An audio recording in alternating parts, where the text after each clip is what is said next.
నుంచే యాక్టర్ అవుతాడు, మా నుంచే పొలిటీషియన్ అవుతాడు. కానీ వాళ్ళ యొక్క లైఫ్ స్టైల్స్ ఎలా ఉంటాయి? చాలా హై రేంజ్లో ఉంటాయి. వాళ్ళ ఇన్కమ్ లెవెల్ ఎలా ఉంటుంది? హై రేంజ్లో ఉంటుంది. కానీ టీచర్ యొక్క లెవెల్ ఎలా ఉంటుందంటే కేవలం పాఠాలు చెప్పుకోవడం వరకే ఉంటుంది. అవునా? ఒక్క విధంగా ఒక విషయాన్ని చెప్తాను నేను. పాలు తీసుకున్నాము, పాల ప్యాకెట్ అలాగే ఉంచాము. ఎన్ని రోజులు ఉంటుందండి? ఇరిగిపోతాయి. అవునా? దాన్ని వేడి చేసాము. ఎన్ని రోజులు ఉంటుంది? 1 డే ఉంటుంది. సరే, దాన్ని ఏం చేసాము? కొంచెం తోడు చుక్క వేసాము, కర్డ్ అవుతుంది. ఎన్ని రోజులు ఉంటుంది? దాన్ని చిలికాము, ఏమొస్తుంది? వెన్నపూస వస్తుంది. ఏం చేసాము? అక్కడ చిలికాము అంటే దాన్ని కొంచెం వేడి చేసాము, దాంట్లో మనం ఇంకొకటి యాడ్ చేసాము అంటే మారింది. ఇంకా ఏం చేసాము? చిలికాము, ఏమొచ్చింది? వెన్నపూస. అలాగే ఉంచితే కంపు కొడుతుంది. దాన్ని ఏం చేసాం? వేడి చేసాం.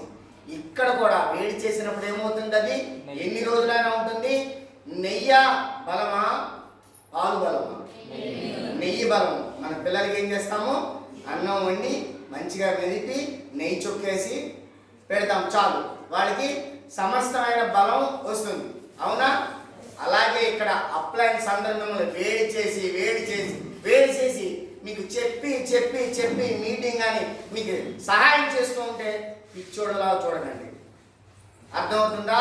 కాబట్టి వాళ్ళు ఎందుకు చెప్తున్నారో మేడం చెప్పారు కదా, బిఫోర్ ఇంకొక కంపెనీలో ఉండేవాళ్ళం, అక్కడ మమ్మల్ని వేడి చేశారు, బాగా నేర్పించారు.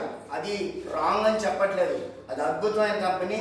కానీ దాని నుంచి మనకి ఒక పైసా రాలేదు, కానీ మంచి ఎడ్యుకేషన్ వచ్చింది, నేర్చుకున్నాము. ఆ నేర్చుకున్న దాన్ని ఇక్కడ ఉపయోగించి డెవలప్ చేస్తున్నాం, మనం ఇంప్రూవ్ చేస్తున్నాం, మనం ఎదుగుతున్నాము, మన అందరికీ ఎదిగేలాగా చేస్తున్నాం. మనం బాగుపడకుంటే కాకుండా ఇతరులు బాగుపడే ఎక్కడైనా ఉందా చూడండి ఒకసారి.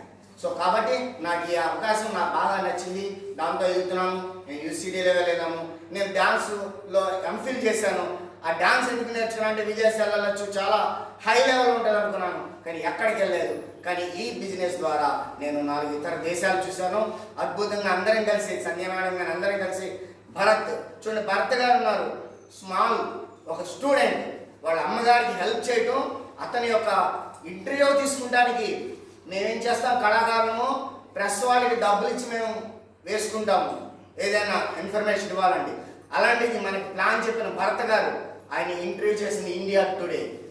అర్థమవుతుందా? మా అందరికీ అప్లైన్ ఎవరంటే అరుణ మేడం. సో ఇక్కడ ఏమని చెప్పారు మేడం? అప్లైన్ని ఎడిఫై చేయండి.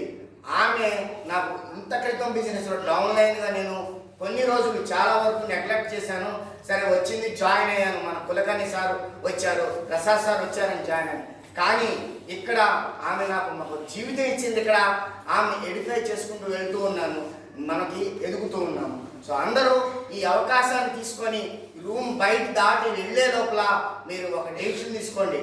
డెసిషన్ తీసుకుంటానికి టైం తీసుకోండి, కానీ డెసిషన్ తీసుకున్నాక మాత్రం వెనక్కి వెళ్ళండి. Thank you very much.